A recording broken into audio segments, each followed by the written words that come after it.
For folks who are just logging on, we are currently exploring the underwater seamount, the submarine volcano Ruby.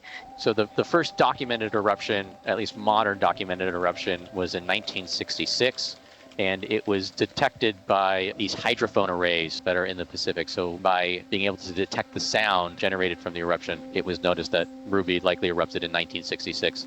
The next eruption was in 1995, and then that was the last eruption up until 2023. This is the first assessment looking in the context of the 2023 eruption, where there was a lot of tephra and ash seen in satellite images suspended in the water column. Okay, now let me just chime in for a second to explain that the Little Herc has just reached the bottom of the Caldera on Ruby, and we're at a depth now of 344 meters, and our plan will be to come up across the bottom of the Caldera, come up the side and around the rim as far as we can go until it's time for us to go. This is really a test dive, but a very, very exciting one.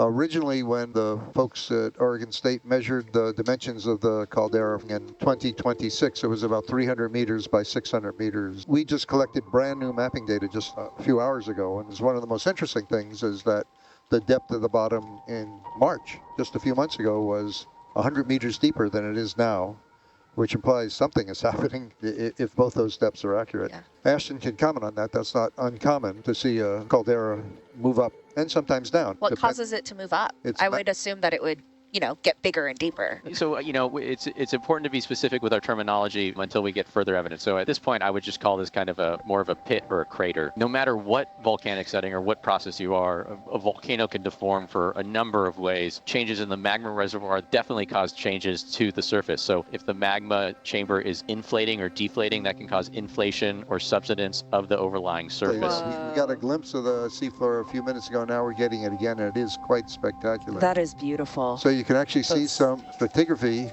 to the right of the image. Can you please explain what you mean by stratigraphy? Stratigraphy means what we're seeing is layers, and these are layers probably of flows. So Ashton, as I look at this, I'm wondering whether we're really seeing a corrugated surface on a flow, and that maybe the lighter streaks are just sediment that's fallen in the troughs as opposed to the ridges. Because I think when you see the feature cracked orthogonal to the striations, you see it does look like a solid flow. It's always hard to tell when you're looking at a postage stamp of this, whether this is material that was previously in place horizontally, and those horizontal layers or that layering is indicative of that horizontal growth, and then there's been some upheaval where it's been moved around, or whether it's was laid flat on the surface, and then you have dome growth from active volcanic growth underneath it that's pushing it up into more of a bulbous mound, into what we call a volcanic dome or cryptodome. What exactly is a cryptodome? A cryptodome is, so basically when you have a active volcanic center and you have a magma reservoir beneath it and you have lava or magma that's intruding upward, sometimes it doesn't necessarily break the surface, and it can just push the surface upwards into what looks like a dome. So it's a fake dome? Kind of a fake dome, cryptodome, okay. Yep. Ashton, what are we looking at here? A big giant hole. Quick lesson on terminology and semantics and jargon, especially because earth scientists love their jargon. We're in a big hole or a big pit. Now, in a volcanic landscape, pits can form in a few different ways. One of those kind of definitions that we use is a caldera. That term gets tossed around a lot for any kind of volcanic depression, but it has a very specific genetic origin. And it means that there's been a magma reservoir, or is a magma reservoir, beneath the surface that has a lot of hot liquid magma, and that magma is removed from an eruption. Now, it can be removed upwards and have lava float on top of it, but can also be removed laterally through what are called dikes or fissures. And that was very, very similar to what happened in Kilauea on the Hawaii Big Island in 2018. And when all that magma is removed, the pressure in that magma chamber drops, and it can no longer support the overburden of the crust, and that upper layering surface drops downwards, almost like a big giant sinkhole. And that's kind of the classic definition of a caldera system. Now, the other way you can form a big hole or a big pit is just through volcanic explosions. And so those are more excavative. So those are removing material as it's blown outward. Looking in the context of the 2023 eruption, I don't think there's been any evidence seen in the multibeam for large lateral flows. It's much more indicative of probably an explosive removal of material. Really, really hard to tell until you do very, very detailed and careful mapping of pre and post multibeam data which our colleagues at Oregon State University are doing. And Ashton, to me, this looks much more like flow layering, much more distinctive than what we saw before. Yeah, you know, the question then becomes what kind of layering of what material, because in a setting like this, I wouldn't imagine that you could have really, really thin lava layering, right? And so, you know, it could be what we call volcaniclastic sedimentation layering. So that's ash, tephra, things that are formed through the explosive eruptions. Can you say that again? Volcanoclastic sedimentation? Oh, yeah, that's a great word. Volcaniclastic sedimentation. So volcanic, right, for volcano, clastic as in clast or little bits of rock, and sedimentation in terms of sediment. So basically what that means is any sediment that has come from a volcanic eruption. Yep.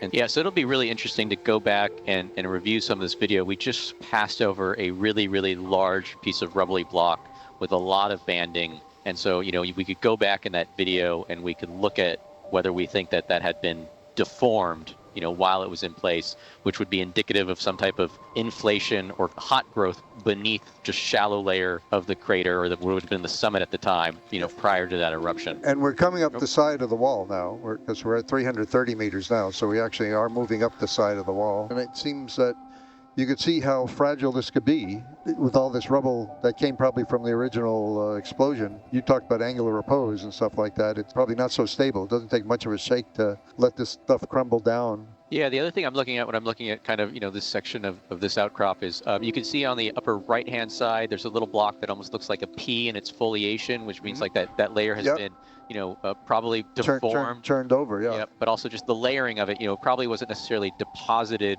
with that curvature to it. It was probably deposited more horizontally. And if we look at the stuff to the left, it's very different. It's not stratified, so it's more like type. Yep, and that was the other thing I was going to point out, is that surface texture is very, very different. And so it looks like some of that is connected, but it's mantling those upper layers. But it looks much, much more, you know, what you would expect in terms of basaltic flow. Right. What do you mean by mantling the upper layers? Just like a mantle, like a clothing mantle. It's laying on top of, overlying.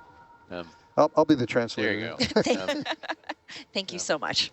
But, you know, that kind of rubbly texture is also, you know, it's very, very common in terrestrial settings, as Larry said, You know where that word comes from? I do not. When people had to walk on it, went, But, you know, much more uncommon in submarine settings where it kind of cools quickly. And so it's a question of, is it actually that, or is it, again, you know, maybe more explosive tephra that's kind of just layered onto it? And this is a wonderful opportunity with a geologic focus to go to a feature that is known to be active very, very recently, and to have this sequence of mapping, which is really spectacular because we're dynamically seeing changes in the Earth that tell us all kinds of things about the processes that are going on. As Ashton points out, we can't answer them immediately here, but certainly in the hands of folks like Ashton and Bill Chadwick and others at Oregon State, they'll come up with the answers and really try to understand what's going on.